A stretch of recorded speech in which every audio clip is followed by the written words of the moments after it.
Thank you, Glenn. It is fun being here today. It's kind of interesting how I got here. Art had invited several of us over to his house the night before the second phase of Boca, and he had done this for before the first group. The first wave had some guys come in and had some of the old guys who'd kind of helped build the business. And he was talking about some of his frustration. You know, Art keeps his hand on the pulse, his hand on the pulse of the company, and kind of knows what's going on. And he had done some meetings. I spoke particularly up to a meeting in Oklahoma. And he was just frustrated because he felt like some of these people had kind of gotten away from some of the fundamentals we built our business. And we were talking about 5 or 6 of the fundamentals. And one of the things that really was frustrating Art, it seemed like a lot of people had started selling on the first appointment. And those of you who are around for a lot of years, you know that we built this company. We want to be different from the industry. The industry would sell on first appointment. Anything they did, we want to do different. One of the things we talked about, we wanted to always build relationships with people. And it's hard to do that if you just have one appointment. So he was having some heartburn over this deal. And we were talking about it, and we're talking about that if you went in right on the first appointment and made a quick sale, a year from now, you bump into that client at a restaurant or the grocery store, he probably wouldn't even recognize you, remember you. Why? You didn't spend any time. There wasn't time to really build a relationship. The more time you spend with the client, the longer you build a relationship with the guy, the more he's going to remember you, the better quality of the business is, etc. We were talking about that, and I made the comment to Art. I said, Art, and I know I'm getting old, and the older you get, you know, you walk through snow to school and all that kind of stuff. But I said, I don't remember ever having one no taken with any personal policy that I wrote. All 3 of them, as people would say. I don't remember ever having a policy lapse in his first couple of years. And Art says, well, now, why do you think that was? I said, because it was not because I was a great salesman, but just the opposite. I didn't like sales. I wasn't good at sales. So I worked my butt off at building relationships with people. And so all of a sudden, Art started hearing this, and I want to talk to this about the convention. And next thing you know, he's saying, Mike Tuttle's the best guy on this stuff, and and thanks to Art, I've had to cancel 3 fishing trips, 2 hunting trips, and 4 horse shows because now everybody's want me to speak. Thank you, Art. I appreciate you running my schedule like you did. But he wanted to talk more about that, and so the company asked me to talk some on this. And as I was sharing with Art that night, when I would go to a client, we did a lot of things. Number one, the reason we had such good persistency is I wanted to deal with what I call low-hanging fruit. I dealt with people that I had relationships with. You know, if I hire Josh Hubman, who's a friend of mine, and we're great friends, he's going to work, that's what I call low-hanging fruit. I mean, it's just easy. I never made cold calls, never made a cold call in my life. Every person I ever made a sale with, I had a relationship with. And we're going to talk more about how to build this low-hanging fruit. One of the other things I did, folks, is I made sure that I sold a product that they could afford. A lot of these guys are great salesmen, and they keep pressuring for higher value and bigger face amounts. And my theory was, I want to make sure if I wrote it, the client could afford it. I didn't want him to come back 6 months and drop the policy because he couldn't afford it. I felt like a smaller amount of insurance was better than no insurance, and I wanted to make sure that everything that I sold stayed on the books. Another thing, hopefully we're still doing, we certainly did back then, we went on the first appointment, and we know when you let a salesman in your house, they know you're going to sell them something. So natural reaction is, brace up, he's going to sell me something. We'd relax him and say, look, Mr. Client, at ease. We don't have anything to sell tonight. I don't even have an app. There's nothing I can sell you tonight. All we're going to do is share some financial concepts. Hopefully we can identify some areas that we might could help you with your own financial plan. And if you think so, we can gather some data. We'll come back on a second visit and show you how to implement this stuff. So that relaxed the client.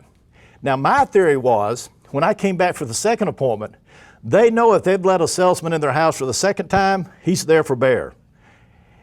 Just natural response again. He is sure enough braced up. Now, because I wasn't a great salesman, I didn't want to put pressure. I would always tell the client on the second appointment, Mr. Client, relax again. I'm not going to try to write up a bunch of business tonight. I want you to relax. I want you to look at the proposals I have for you. These are important decisions. If something happens to me, Mr. Client, you're not going to take care of my family. And to be honest with you, if something happens to you, I'm not taking care of your family. These are very important decisions you and your wife want to make. So I want you to look at these numbers. And I said, you know, I can come by anytime. All I need to do is pick up a check. I can even do the app over the phone, get some questions. I can go ahead and get y'all to sign tonight. We're going to do some business eventually because we can really help you. Now, you understand what I'm saying? 2 things. Number one, yes, we're doing business, but don't worry about it. We don't have to do it tonight. Invariably now, he's relaxed. They're looking over our numbers, our presentation. And you know what happened about 90% of the time? They say, you know, Mike, you don't need to come back this third time. This is what we want. This is the plan. I would say, now you sure feel good about this. And I'd always tell them, I don't want you ever telling anybody Mike Tuttle sold you something. I want you to tell them that Mike Tuttle explained things to you and you understood them enough that you bought them from me. Now, folks, there's a big difference. My theory is if you go out and sell on that first appointment, they're going to probably say somebody sold them something. I don't want them saying that. I said, I don't want you buying this because I'm a great salesman. I want you buying this because you think I'm a good person. I've earned it. I've worked my butt off. I've explained things, and that's why you're buying this from me. Folks, we're always about building relationships. The other thing I did is I told Art that night, and guys who know me know this is gospel truth. I wrote a note to that client every time I met with him. After I left that first night, Mr. Client, just want you to know how much I enjoyed meeting you and your wife. Now, we didn't have email back then, and even today, I still did handwritten notes. I just think it's far more effective than emails. I came back the second appointment. Mr. Client, thank you for a chance to represent you in your financial services. Man, I've sent off your app. You know, it's going to take some weeks. You got to get your physical. I kind of explain what's going to happen. Now, in the old days, you better be good at this because it may take 3 or 4 months to get a policy issued. It was incredible how long it took. We had to deal with every agent back then. They all wanted to come in and try to fight you off. And so during that process, I'd write him notes. Mr. Client, it's been a couple weeks since I've talked to you. Just want you to know they finally got the doctor's reports in. We're still waiting on one other doctor. If you got any questions, give me a call. Every time I turn around, I want to send him something. I got to know his kids. If they liked fishing, I'd send them a little magazine on fishing. I was always doing something to build that relationship with those people. Folks, as a result, my business stayed on the books. I delivered those policies. It was great business. Now, one of the things we now teach our people, I say we, the company, I don't teach it, but the company teaches, and it's fine, I have no problem with it. It's what we call the tie-down question. Mr. Client, if I can do this and this and this and this, is there any reason why you couldn't do business with us? In other words, are you married to your agent, blah, blah, blah, blah. Most of you are probably using that. My question is it working? What I'm hearing from people, it doesn't work. I have a theory on that. If a guy's a jerk, he's a jerk. And you can do all these fancy tie-down questions. When he comes back, if he's a jerk, he's going to do what a jerk would do and still sell from his old agent. So that's the reality is I've just wasted questions about it as a jerk. Second is, why would I use a tie-down with a friend? Can you imagine dealing with Bill Arenda, my great friend, and saying, now, Bill, now, if I do this, are you sure? Can you imagine doing me a tie-down with Brian Mayman, buddy? You just don't do that with friends. Now, see, if you're cold calling, you may have to do that junk. But if you're doing the kind of business like Art talks about, all through relationships, through friendships, you shouldn't have to do those kind of tie-downs. Another reason, folks, I don't know about you, but if you go back and the guy said, well, you know, I don't know, I've been thinking about doing it from an old agent. Now, come on, please, sir, please, you promised. Is that the way you want business?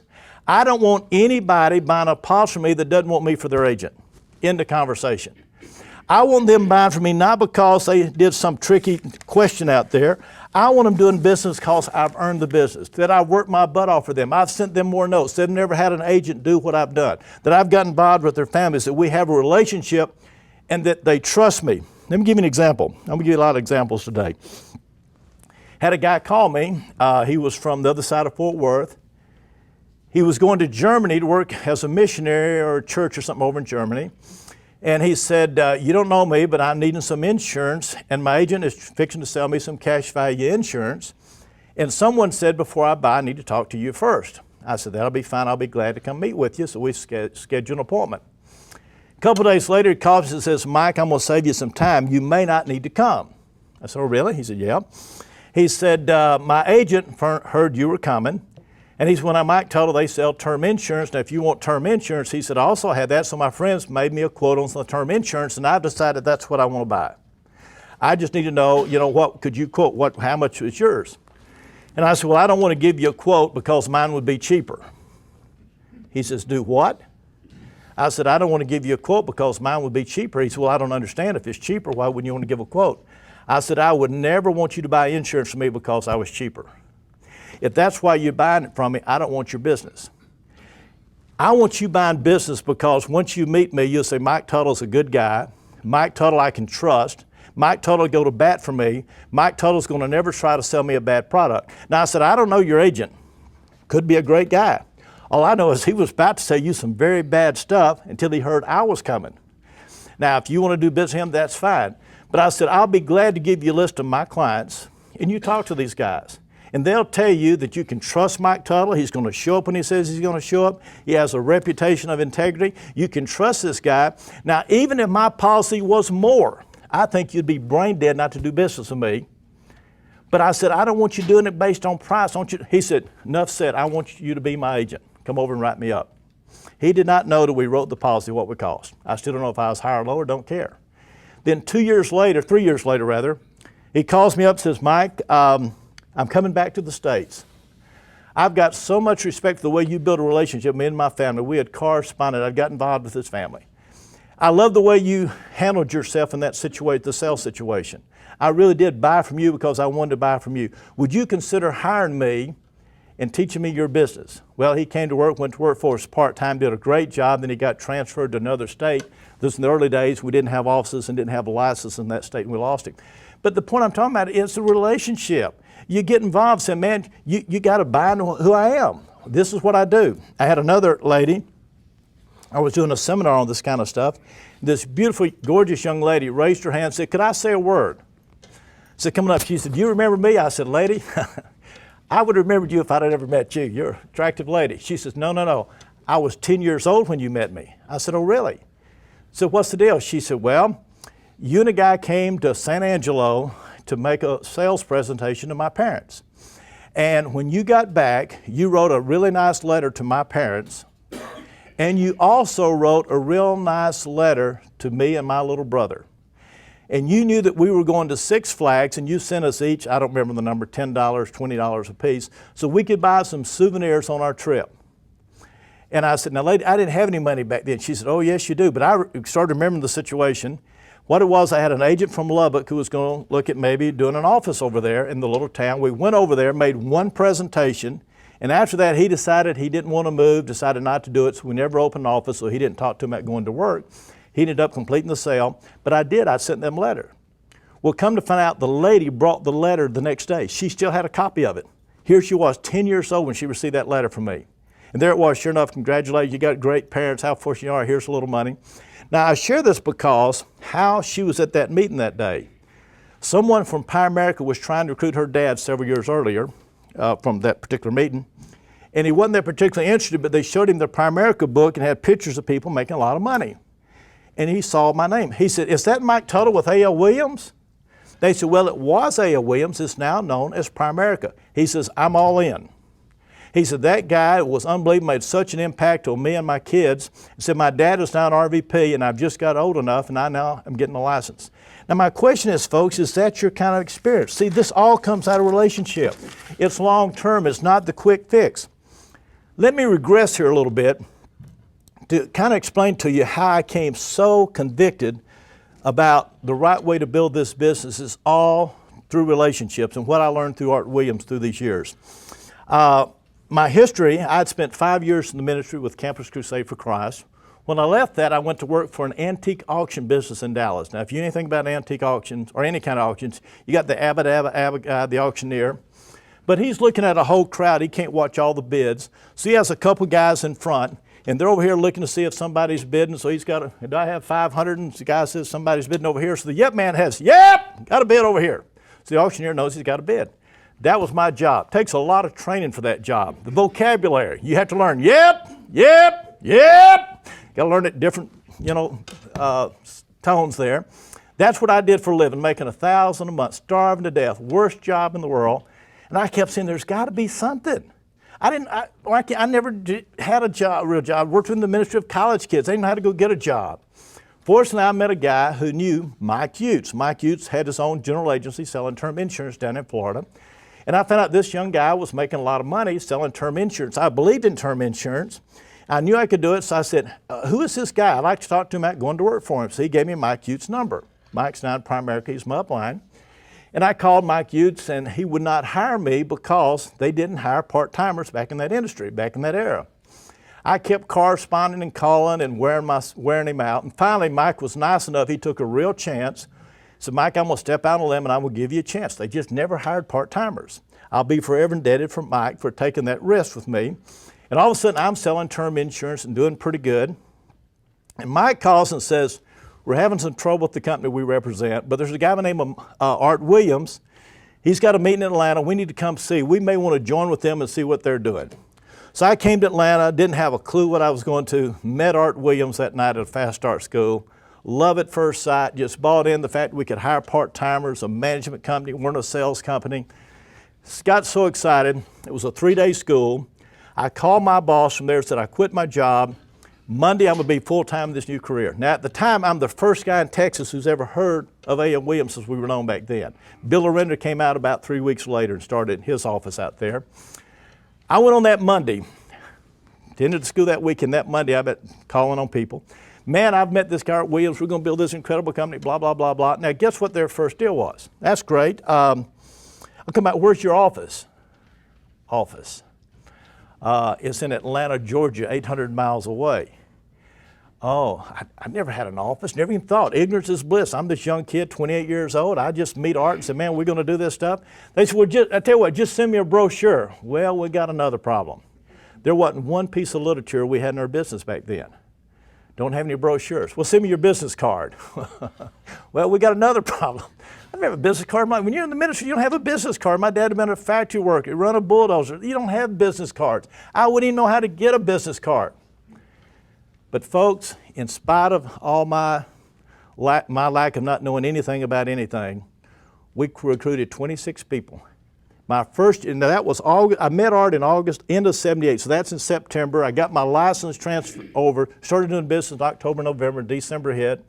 You know how that is. And then January of 79 was my first, what I call my real first year in A.L. Williams. I was paid $160,000. My next year, I was a division. My first year as an RVP, the next year I made $460,000. My first year, 160, 460, grew to 2,400 folks. Now, folks, I do not have a clue how that happened. I sit there thinking, I don't know nothing about nothing. I've never been in business, don't have an office, don't have a business card, don't have brochures. Things were just exploding, going crazy. And about this time, businessmen started calling me, saying, and these were older guys new in their 40s and their 50s.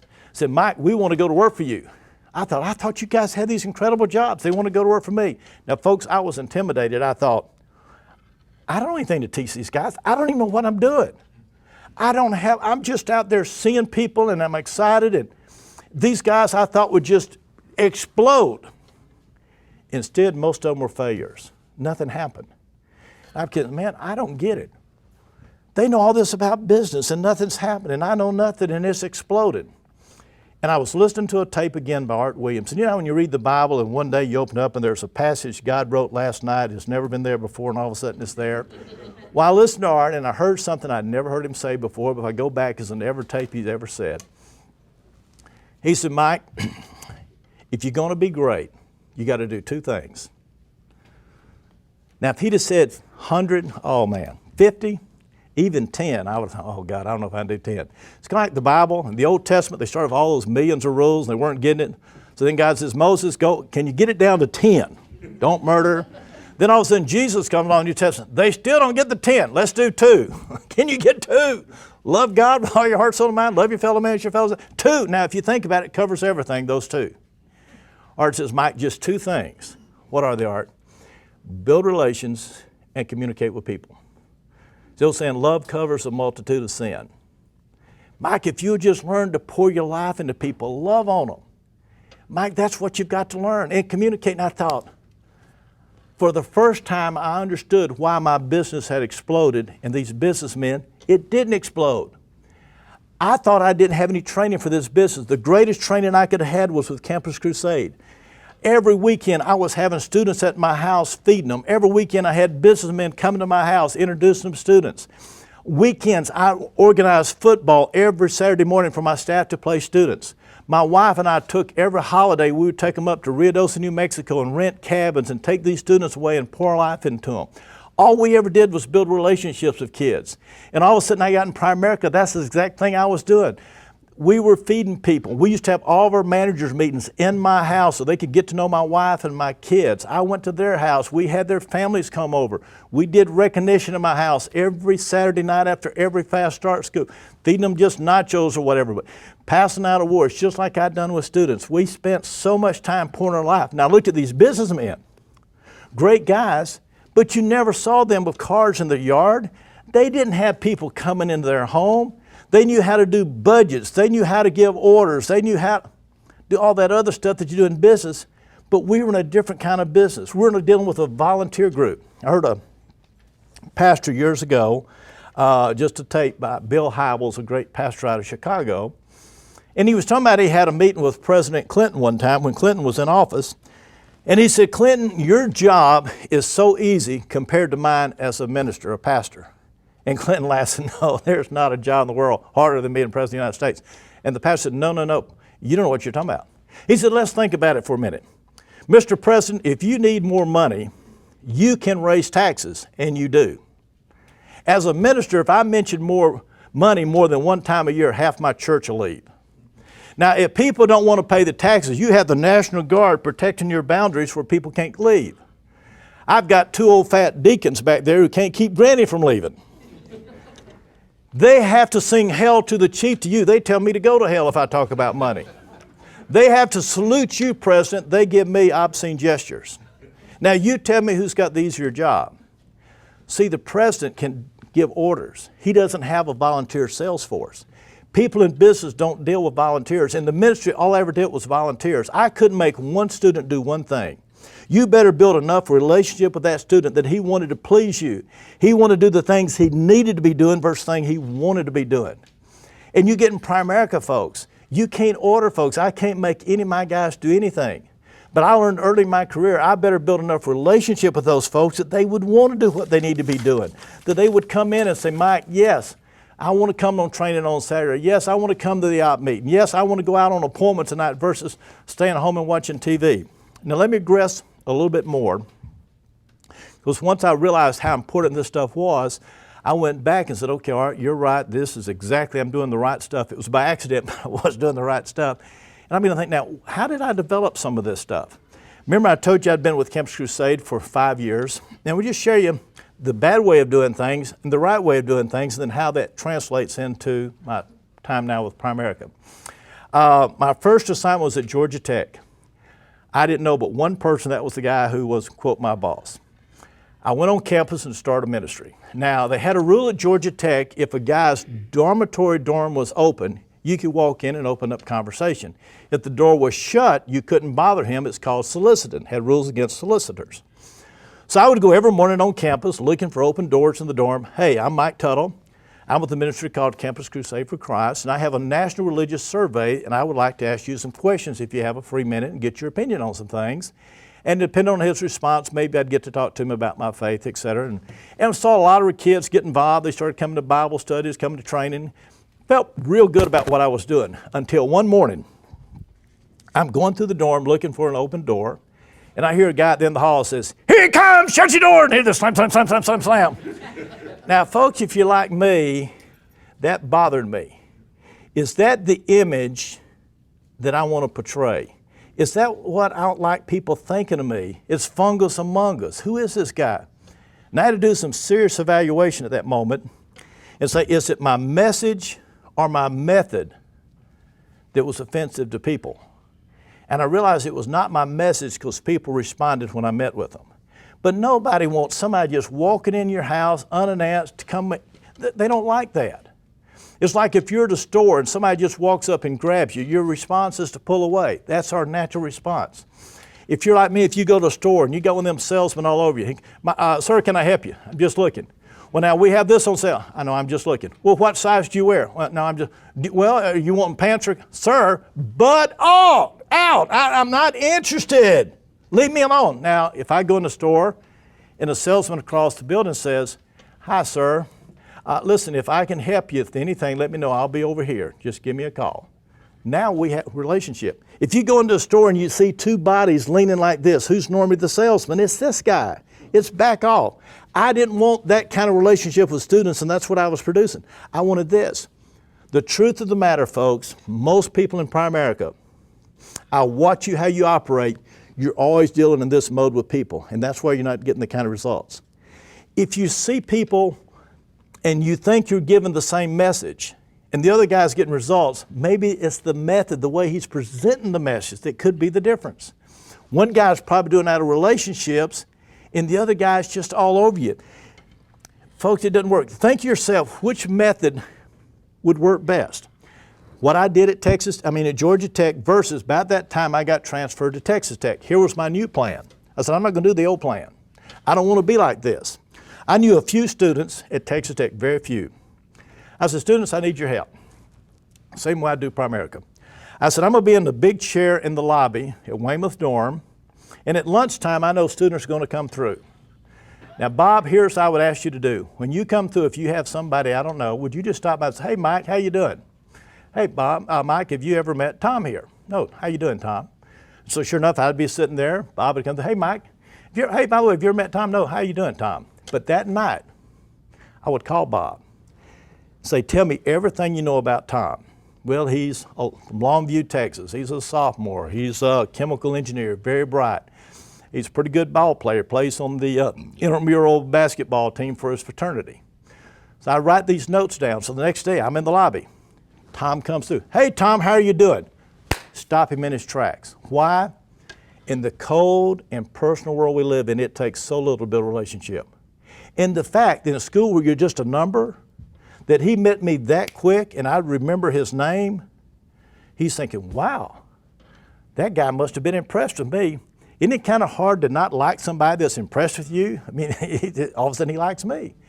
And so he'd come back through the next day and say, hey man, I hear you are the smartest guy in the chem class. How you hear that? Well, John, Bob. He said, well, I'm doing pretty good. That's kind of my strong suit. A couple weeks later, hey, I hear y'all are playing such and such in basketball tonight. Hope you light it up. Next day, hey man, I hear you scored some. Hey, come here. Hey, come here. Did you see that Maverick game the other night? We're talking. Hey, and all of a sudden he's talking to my buddies. Relationship. See, we're like this. Then one day he would come through by himself, and I say, Tom, come here for a second. Do you know what I do? No, but you know everybody on campus. You're friends of everybody. Just like I wanted my relationship in primary. I want everybody to know, hey, everybody does business with Mike Tuttle. He's a good guy. You can count on him. You can trust him. I said, well, look, what I do is I work for a ministry called Campus Crusade for Christ, and I meet with students and talk to them what it means to have a relationship with Jesus Christ. Now, I know you're busy, and I don't want to take any of your time right now, but I have an article here. I would like for you to read it. In some moment you got a free moment, I'd like to get your feedback. What's he going to say? I'm not taking that. No. There's a relationship there. You don't do that with friends. Folks, our ministry exploded. Never made another cold call. Never again was it slam your doors, but all of a sudden, Mike Tuttle, he knows everybody. He's friends. You need to get to know this Mike Tuttle. He's a good guy. Now, another thing that happened during that time at Tech that really influenced me permanently for the rest of my life, especially for Primerica, somebody talked to me once and challenged me with what's called the 30-day experiment. I've spoken this across the country to churches, Primerica meetings, and I tell people I know very few things that I can guarantee will change your life if you'll do it. It's not as easy as it looks, but trust me on this one. Just try it for 30 days. People that study behavioral patterns say that if you do anything for 30 days, 40 days, whatever the number might be, that it'll become a permanent part of your DNA from that point on. Now, I did this experiment, it changed my life, and it's become part of my life ever since. It says, get you a diary and do 3 things. Hopefully you're always doing a couple of these. Spend some time every day just reading the scripture, something maybe starting Proverbs, the book of wisdom, and just record some of your thoughts as to what you're reading that day. Then spend some time in prayer and just kind of put some notes, things you'd like to see happen, and maybe that God would kind of direct your path that day, especially for the third phase of the experiment. And the third part of the experiment was to commit to one unselfish act per day. One unselfish act, just where you're given to give, not given to get, just to give. And record their responses. Now it sounds easy, but it's like the little boy that's all black and blue, and they say, what's the matter, son? He said, well, I helped that little old lady cross the street. Well, why are you so black and blue? He said, well, she didn't want to go. Sometimes it's a little hard to find that one unselfish act. But when I did it, it says record their responses, you will see so much fruit. You'll see how much joy you can bring in other people's life. You'll see how much fun it is when you're just given to give. I promise you it'll change your life. Now, some of the principles I learned is the asking is as good as the doing. What do I mean by that? Well, let me give you an example. I had a girl that worked for us, and every month we had to do about 300, 400 newsletters. We didn't have all the high-tech stuff back then. You had to lick the letters, fold the envelopes, fold the letters, put stamps on them. Hated it. So I called her up, trying to do my unselfish act that day. Patricia, Mike Tuttle, wonder if I could come over tonight and help you newsletter. I got some free moments. I wish you could heard her response. She said, Mike, I've been with Crusade for 8 years or whatever. I've never once had my boss offer to help me with that job. I can't believe you do that. She said 2 nights earlier, some girls came over. I've already got it done, but I can't tell you how much I appreciate it. Recorded their response. My relationship with her was never the same. It was unbelievable. I promise you today, I can call her anywhere in the world. I haven't seen her in 30 some odd years. Tricia, Mike, tell them in town. Wanted to have lunch with you, want to bounce something off of you. What's she going to say? There was a relationship built there. I also found out during that time, little things, big results. I'd hear some businessman, I'm just a young kid out there, got to fly to Dallas tomorrow. Hey, do you have a ride to the airport? I'll be glad to give you a ride to the airport. What a little deal that is. The results were unbelievable how people respond to that. I learned just look for reasons to contact people. I realized every time I contact somebody, it built that relationship. That's why Art wants us to meet with people more than one time. Every time you connect, it builds relationship. If you ever look at my iPhone today, I have list and list and list. Invite to go bass fishing, invite to go striper fishing, invite to go sand bass, invite to go quail hunting, invite to go duck hunting, invite to go dove hunting, invite to come ride to the ranches to ride horses, come to the ranch to shoot skeet, come to the house to have supper, invite to go to Cabo San Lucas with them. I just have list and list and list because I realize the more I invite people, it's the only time in my life I don't mind those. I'll call a guy up and say, hey, the fish are biting, can you go Wednesday?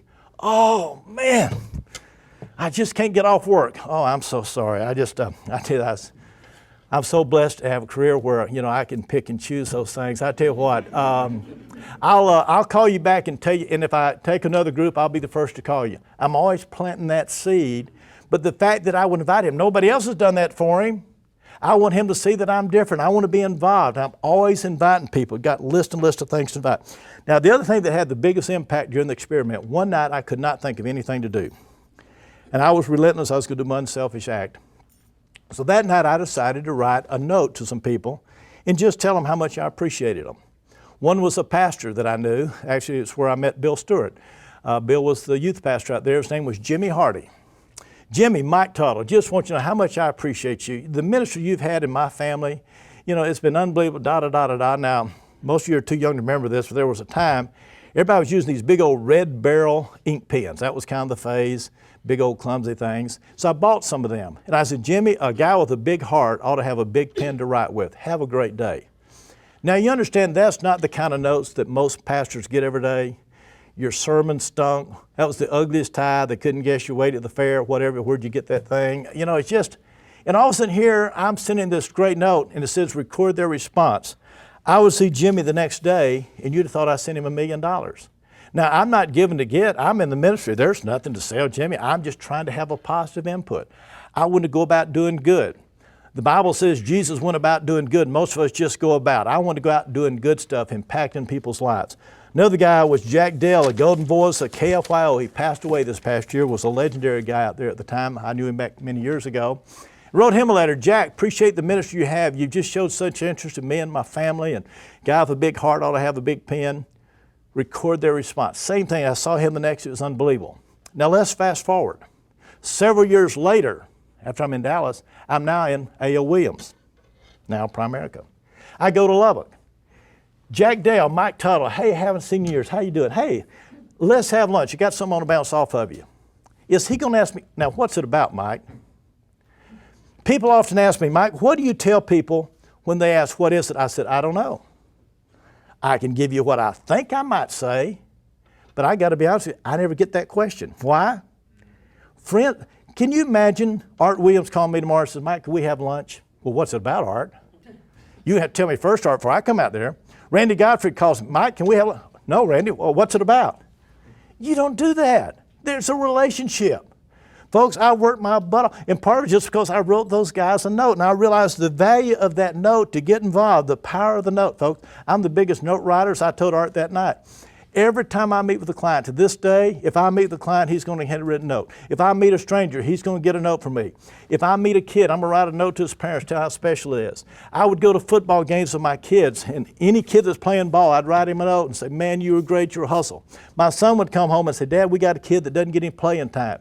But you got to see how he busts his butt in practice. Boy, he's just a good kid. Johnny, boy, my son says, you're unbelievable. He's upset that you're not getting any playing time. He says, but what a support you are, the way you practice. These kids will put their notes up. I look at all the lists when kids are making good grades. I learned to write notes. I learned just a little bitty thing, folks, create so much. But then when I call their parents, do you think I'm going to get, what is it? I don't get that. Let me give you some examples. I had a guy, we had a Kirby vacuum cleaner back then. The kids put a sock through it, see if it could eat it, and it killed it. I take it in, expect to leave it for a week and getting a big bill, and the guy says, no problem, I can fix it while you're here. He goes back, fix it, come out, wouldn't let me pay him. I thought, wow. Now see, what would my guys do? How much money they're paying you? Do you keep your options on, blah, blah, blah. You know, it'd been like this. Instead, I wrote the company a letter the next day. Boy, I don't know where you found this young man, but he is unbelievable. I don't know what you're paying him, but he's a bargain. He represents your company so good. I brought a vacuum in, blah, blah, blah, blah. I'm just giving. I didn't have a base job. I'm just giving to give. A couple of days later, one of my guys fussing about, I don't have anybody to call on. I said, well, you don't plant any seeds. Let me call one of my low-hanging fruit. I've got them everywhere. Joe, I'm Mike Tuttle. You remember me? I'm the guy at the Kirby. Oh, do I remember you? Man. They've put that letter on the wall. My boss just cannot believe. He said, man, you gave me a lot of strokes, thank you. I said, well, now, obviously, I think you're special. I wouldn't have taken time to write that note. I said, let me ask you a question. I don't know if you'd ever be open to a career change or a part-time income, but you're the kind of guy I know I would really enjoy working with, and I would cherish the chance to have lunch with you someday and explore the possibilities of that. What's he going to say? What's it about? What do you want? Not about. Oh, Mr. Tuttle, I would love to do that. Now, if you notice, never once did I talk about Primerica. Didn't talk about A.L. Williams or whatever. I'm talking about work for me. It's a relationship. He's got the, he didn't have, did I pull that off? Am I still on? Okay. We're talking about a relationship. I had a guy one day, I'm playing racquetball, and he knocks on the court. Can I play ball with you? Sure, come on in. Say, we'll have to play again someday, buddy. What's your name and number? I got it. And it gave me a business card. Well, I write him a note that day. Buddy, it was nice meeting you in racquetball today. Boy, I hope you come back down. I enjoy playing with you. So I called, reason to contact people. I had a reason. A couple weeks later, I called this office. The secretary said, oh, they just had a baby, he's not in. Reason to contact people. I wrote him a note. Buddy, congratulations. This second, I don't want to meet him the one time. Congratulations, buddy, here you had a baby. Hope the mom of the baby's doing good. Hey, buddy, when things get back to normal, give me a call. I'd still like to play ball with you. Now, do you think his other friends did that? No. Do you think we have a relationship? Do one of my, I don't have anybody to call him. Well, you don't produce any low-hanging fruit. Let's call this guy. So I call him up, buddy, Mike Tuttle.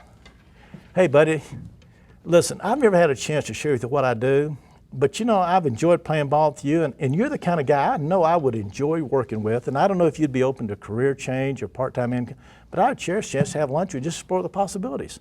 What's he going to say? That's low-hanging fruit, folks. This business is not supposed to be hard. One of the questions I often ask people, this is really interesting. So let's say it's Saturday and you're doing one of your Saturday trainings or whatever, and you find out that Art Williams is doing a golf tournament in town that day. And you find Art's going to be there, John Addison's going to be there, and Glenn Williams is going to be there, and Sharp's going to be there, and Bill Whittle, Randy Godfrey, Brian Mayman, all these guys. And find out you can come and you could even bring somebody. And you got a new guy that you're trying to get involved in the business, and you're supposed to take him to Saturday training. Which would you take him to? Now see, everybody says, well, the golf deal. I said, why? They're not going to talk about F&A. They're not going to talk about mutual funds. They're not, this guy needs training. You need to get him to all those meetings and training and all that stuff. But instinctively, they say the golf tournament. But I said, now let's say there's two guys and one goes to training and they're both the kind of new guys, the other goes to golf. Guess the conversation to get home with their wife. Well, I said, how'd it go, the one that went to the meeting? Well, it was interesting. They talked about this rule of 87, or maybe it was 27. No, it was 76. It's something with the 70. And it's some way your money quadruples every week or something. And, and then they talked about something about mutual funds, and don't fully understand that. And this financial help analysis or whatever, I don't know what they called that thing, but it was interesting. The other guy goes to his wife, how was it? Darn, you will not believe this. Man, I met this guy. He was making $1 million a year. This guy was in a Mercedes. This guy was talking about, man, he just bought a little vacation place down in such and such. And the thing about it was, darn it, they were not PhDs. They didn't have, one of them had been a coach. One was a teacher. They were like us. Darn it, that's the same business I'm looking at getting.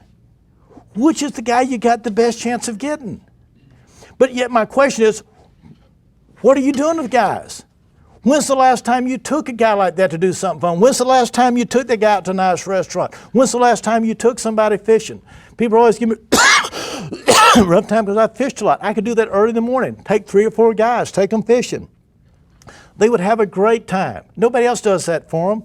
I was building relationships with those guys. Well, what do you do, Mike? I said, well, I'm in the financial service, blah, blah, blah, blah. We'd be talking, but then I'd change the subject. But then later on, we'd come back, and I'd end up getting their policy. They want to do business because I made life fun. We were always things that would make things fun. The question is, what are you trying to do? Are you trying to do addition or multiplication? See, most of you just do addition. I look at your numbers. You do the same amount of sales, same amount of recruits every month. Nothing changes. Because those recruits come in the front door, go out the back door. You're not doing multiplications. Are you just trying to win a contest? Or are you trying to build a business? You build a business, you'll win every contest. Are you just trying to make a bonus? Are you trying to build a business of value? I think, counted the other night, and just off the top of my head, I think I've got 14 or 15 people in my hierarchy that make over $1 million a year. Do you think there'd be any value when you're ready to sell a hierarchy like that, that's got that kind of people in it, that number of people making big money, an organization that's so big and wide and strong? That's what you want to look for, is building something that has value, not just trying to win a contest, not trying to get a bonus. Let me give you a great example. Art Williams is the greatest at this. Folks, you understand, I told you my history.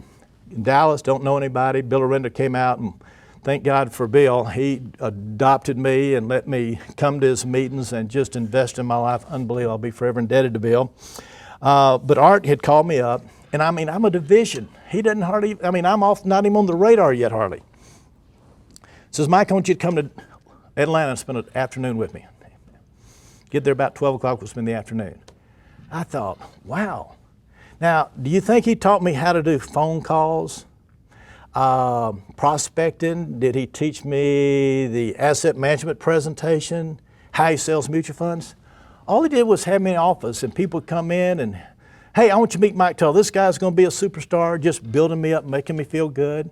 But I just watched him return phone calls. We went home, he said, go get some shoes, let's go for a jog. Hot, man, we're sweating bullets in the South, it's summertime. Come on, let's get the football. So we're playing football in the front yard, sliding for the ball, grass stains, T-shirts, gym shorts.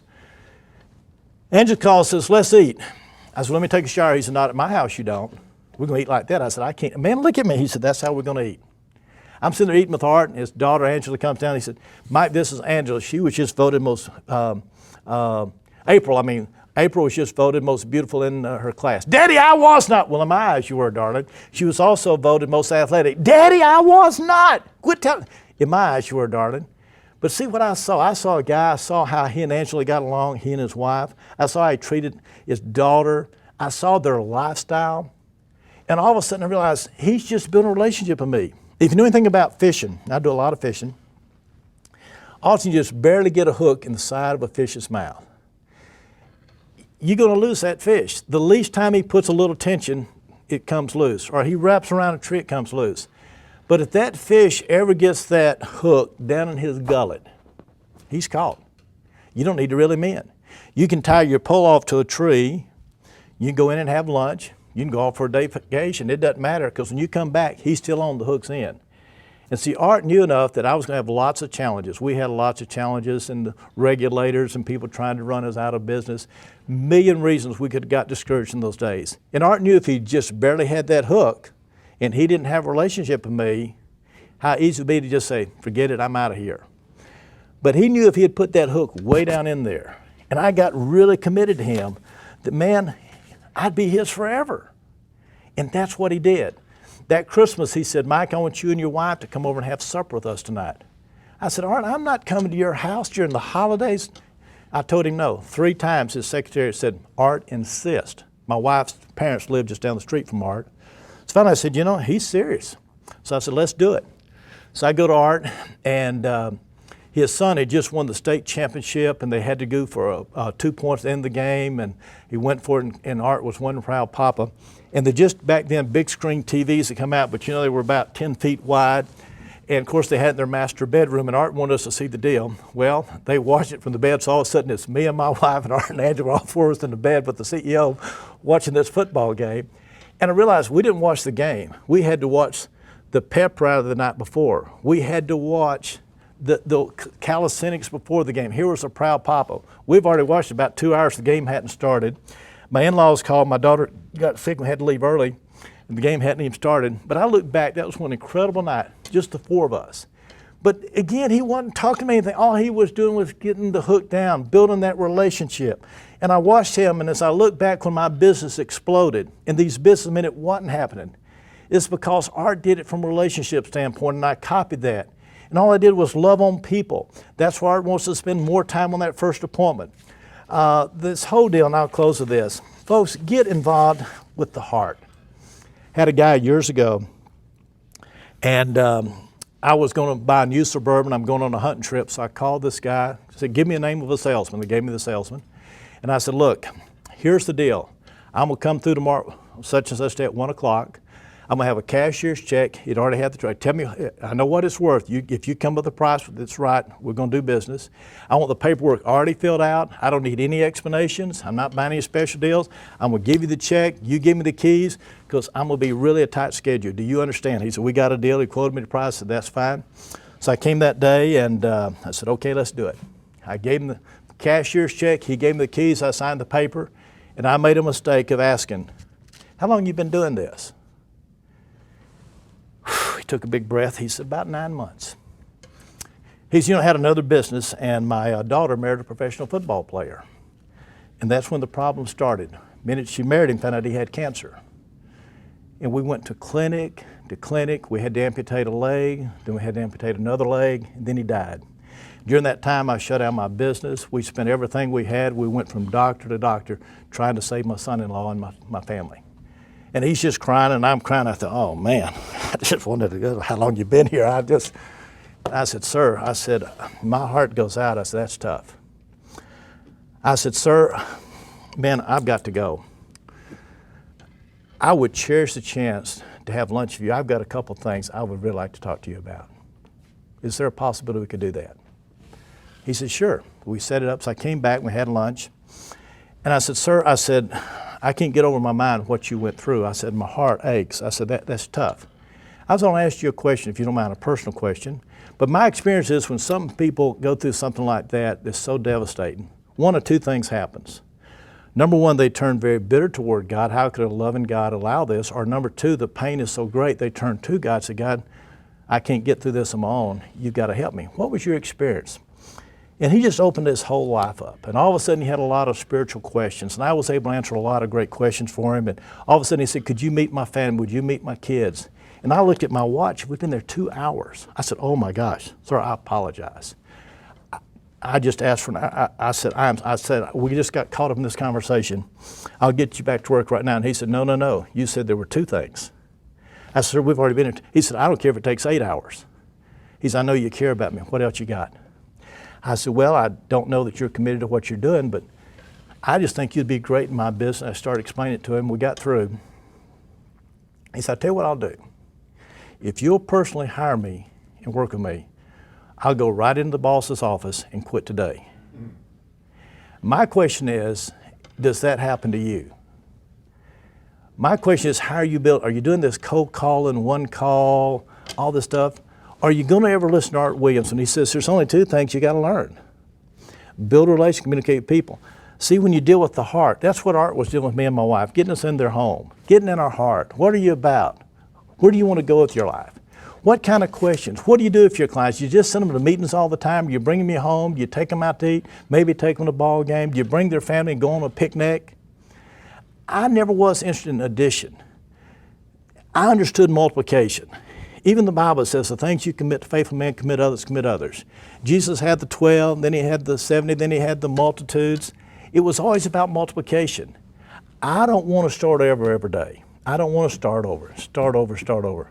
I just know if I build something, I want it to stick. I want to hire people that I enjoyed with and working with.